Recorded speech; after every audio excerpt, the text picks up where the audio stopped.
الترند بعالم التنحيف، انا متاكد اكو ناس انت قاعد وياهم وحاكين بهذا الموضوع، لو انت قاعد تقلب على السوشيال ميديا وشفت فيديو عن هذا الموضوع. ليراغلوتايد، فيكتوزا او ساكسندا، هذا دواء جديد يستعمل لعلاج السكر، يشبه هرمون بالجسم اسمه GLP-1، يسوي هواي شغلات بالجسم، من ضمنها الاحساس بالشبع، واستعماله بجرعات عاليه ممكن ينزل الوزن. زين ليش اكو اثنين من عنده؟ ليش فيكتوزا وساكسندا؟ الاول فيكتوزا جرعه قليله لعلاج السكر، بس اكو ناس استعملوه على مود تنزيل الوزن لان سعره شويه ارخص، هو يشتغل بس بكفاءه اقل. الساكسندا هو الجرعه الاعلى من عنده اللي مخصصه لتنزيل الوزن، ممكن يسبب مشاكل بالجهاز الهضمي وصداع وأرق. هو يجي على شكل قلم من أقلام الأنسولين ويحقن مرة باليوم تحت الجلد، ولازم يوميا تحقنه بنفس الوقت. حوامل، أطفال، والناس اللي تستعمل أنسولين، والناس اللي عندها وراثة للإصابة بسرطان الغدة الدرقية ما يستعملوا، ولازم طبيب ونظام غذائي ورياضة. السعر مالته غالي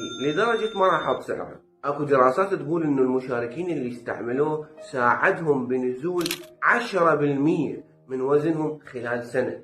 بدينا ب4 و3 كيلو وهسه صعدنا ل10%، يعني تقريبا 10 كيلو. شنو رايك؟